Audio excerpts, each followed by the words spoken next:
सादर नमस्कार साथियों, प्रस्तुत है हरिशंकर परसाई जी की व्यंग रचना खेती।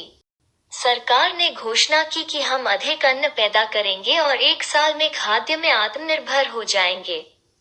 दूसरे दिन कागज के कारखानों को 10 लाख एकड़ कागज का ऑर्डर दे दिया गया।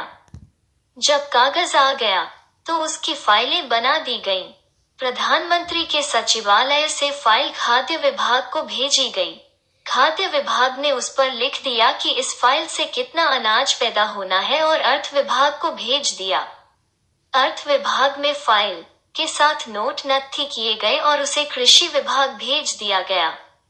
कृषि विभाग में उसमें बीज और खाद डाल दिए गए और उसे बिजली विभाग को भेज दिया।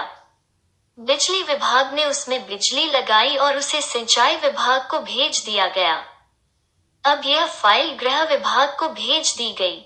गृह विभाग ने उसे एक सिपाही को सौंपा और पुलिस की निगरानी में वह फाइल राजधानी से लेकर तहसील तक के दफ्तरों में ले जाई गई। हर दफ्तर में फाइल की आरती करके उसे दूसरे दफ्तर में भेज दिया जाता। जब फाइल सब दफ्तर घूम चुकी तब उसे पकी जानकर फूड कॉर्पोरेशन के दफ्तर में भेज दिया गया और उस पर लिख दिया गया कि इसकी फसल काट ली जाए।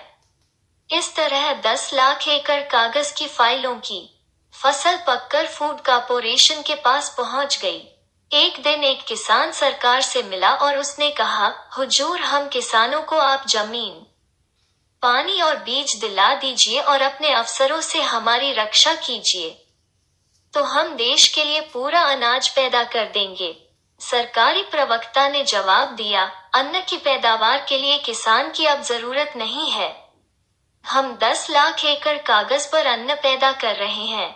कुछ दिनों बाद सरकार ने बयान दिया, इस साल तो संभव नहीं हो सका, पर आगामी साल हम जरूर खाद्य में आत्मनिर्भर हो जाएंगे। और उसी दिन 20 लाख एकड़ कागज का ऑर्डर और दे दिया गया।